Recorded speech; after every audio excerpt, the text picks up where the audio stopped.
Bonsoir, bienvenue sur Sahel TV pour le journal. Tout de suite, les titres à la une. Les réfugiés maliens de Bassiknou rentrent chez eux. Plus de 2000 personnes se sont déjà installées dans la région de Tombouctou.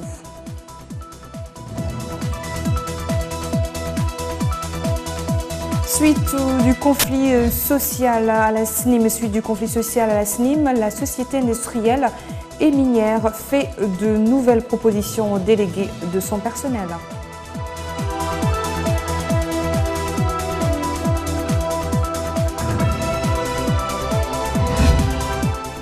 Le G5 Sahel à la recherche d'une solution pour éradiquer le terrorisme, mais le retard dans la mobilisation des financements handicape son action.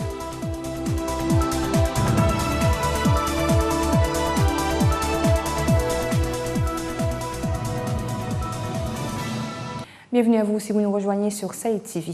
Le camp de Mbera à l'est du pays, à Bassiknou, vient de connaître un départ massif de réfugiés vers leur pays d'origine, le Mali. Plus de 2000 déplacés ont décidé de rentrer au pays. Un départ sans précédent par le nombre depuis 2013, date à laquelle les premiers réfugiés sont arrivés. C'est récidivé. Ils sont plus de 2000 réfugiés maliens à quitter le camp de Mbera en Mauritanie pour revenir dans leur village d'origine au Mali. Les infrastructures sont quasi inexistantes, beaucoup restent à reconstruire et à sécuriser. La guerre est passée par là.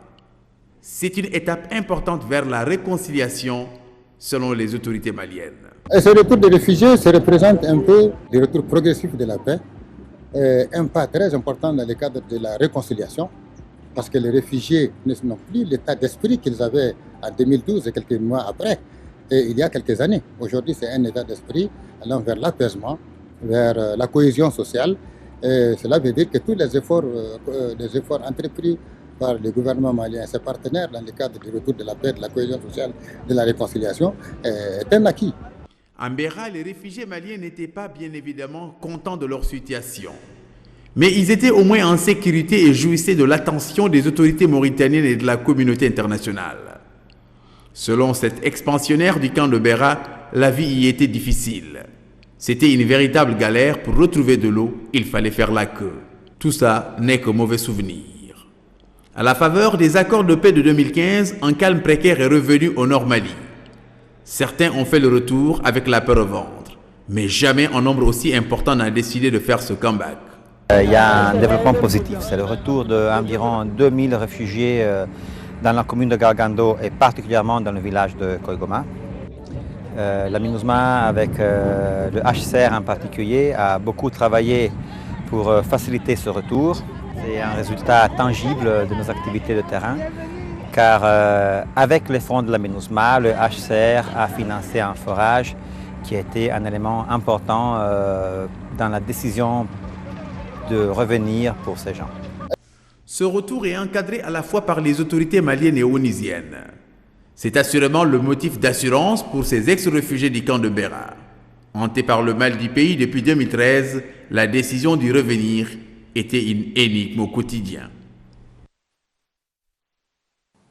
La Société nationale industrielle et minière, SNIM, a fait de nouvelles propositions aux délégués de son personnel dans le cadre des négociations en cours entre les deux parties. Des négociations difficiles que la société tente de relancer selon la SNIM.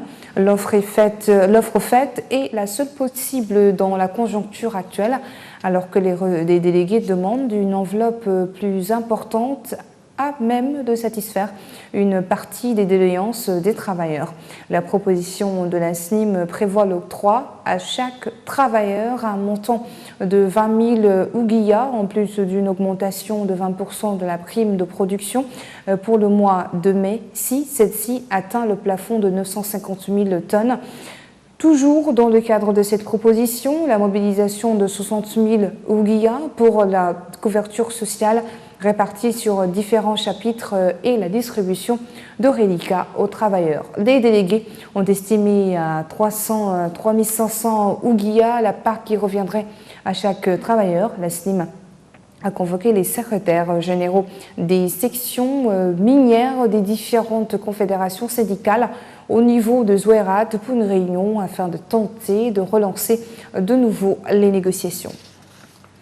Les tuk-tuk, ces moyens de transport urbain venus d'Asie, sont désormais présents dans la circulation urbaine à Nouakchott.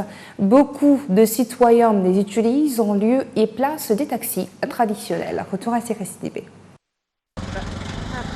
Ces nouveaux taxis n'ont pas eu du mal à se faire accepter au sein de l'environnement urbain des Nouakchottois. Ils ont tout l'air d'un scooter, mais avec 3 roues. Ils sont rapides, se feraient facilement en passage dans les embouteillages et assez confortables pour certains. Le tuk-tuk, ça nous plaît beaucoup. C'est confortable, surtout pour nous qui venons de la Badia. C'est exactement comme une charrette, même s'il faut reconnaître que c'est plus confortable. L'introduction de ces nouveaux moyens de transport urbain vient réduire le déficit de taxis à Nouakchott. Elle a créé également de l'emploi pour certains.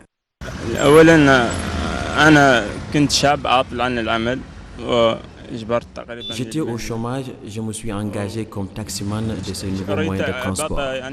Et depuis, ma situation financière est devenue plus ou moins stable. Malgré les nombreux atouts qu'ils présentent, ces tuk-tuk sont redoutés par certains. Ils estiment qu'avec le désordre qui caractérise la circulation urbaine, ces tricycles sont dangereux à prendre parce que assez vulnérables. Face à l'actualité internationale à présent, les 2 otages français libérés par les moyens spéciaux françaises dans le nord du Burkina Faso sont arrivés ce soir en France, où les a accueillis le président français Emmanuel Macron. Les 2 ex-otages français, Patrick Pic et Laurent Lassie-Mouillas, étaient accompagnés de l'ex-otage sud-coréenne. La ressortissante américaine libérée vendredi n'était en revanche pas présent.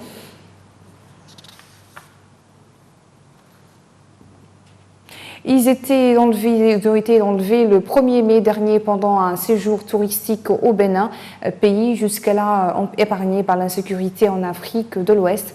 2 membres des forces spéciales ont perdu la vie lors de cette opération. Un hommage national leur sera rendu mardi aux Invalides. Les pays du G5 Sahel cherchent à éradiquer la menace terroriste avec l'aide extérieure.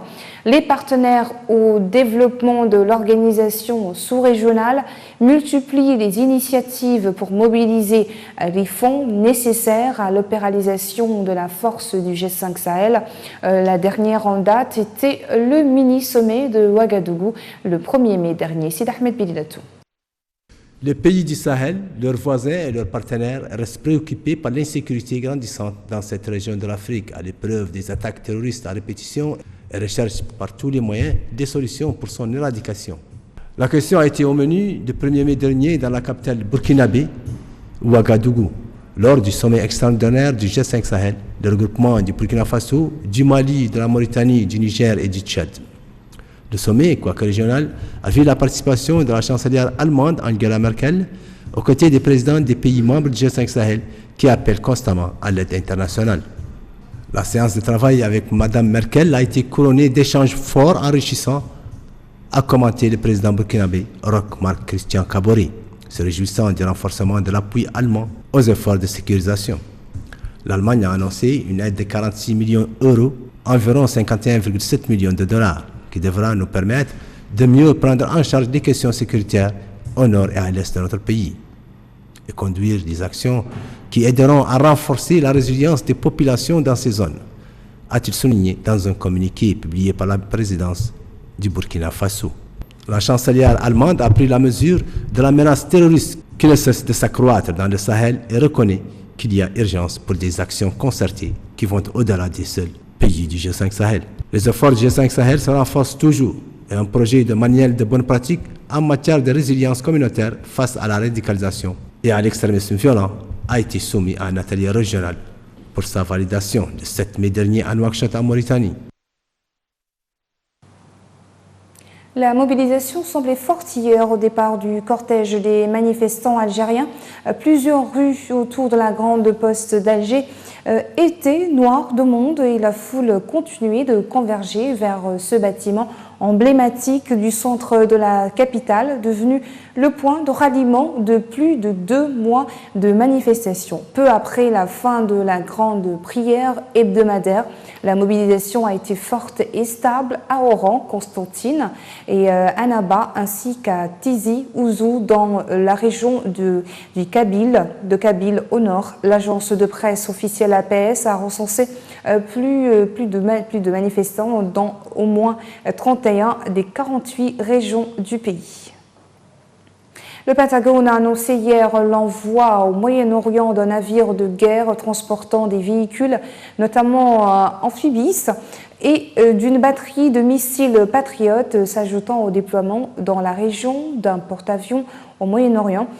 Dans un climat de tension exacerbée avec Washington, Téhéran a décidé mercredi de s'affranchir de 2 des engagements de l'accord international visant à l'empêcher de se doter de la bombe atomique, accord que le président Trump a unilatéralement dénoncé il y a un an. Ces décisions, a précisé Téhéran, sont une réponse aux sanctions unilatérales imposées par Washington depuis sa sortie de l'accord et qui ont porté un coup sévère à l'économie iranienne. Donald Trump toujours a maintenu une pression maximale sur la Chine, ordonnant vendredi soir à ses services de lancer la procédure en vue d'imposer des droits de douane sur la quasi-totalité des importations de produits chinois. Pour autant, les négociations commerciales vont se poursuivre selon Pékin. Depuis le début de la semaine, le président américain a oscillé entre signes d'apaisement et menaces envers le géant asiatique. La procédure doit démarrer lundi. À présent, plus de 250 milliards de dollars d'importations en provenance du géant asiatique sont frappés par des tarifs douaniers punitifs et ces derniers sont passés vendredi de 10% à 25% pour 200 milliards de ces importations. Voilà, c'est sur l'actualité internationale que s'achève notre journal. Merci à vous de nous avoir suivis. Le rappel des titres. Les réfugiés maliens de Bassignou rentrent chez eux. Plus de 2000 personnes se sont déjà installées dans la région de Tombouctou.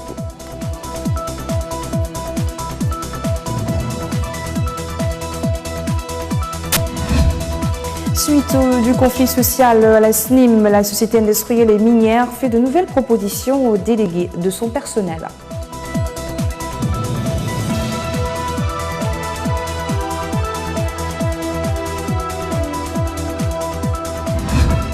Le G5 Sahel à la recherche d'une solution pour éradiquer le terrorisme, mais le retard dans la mobilisation des financements handicape son action.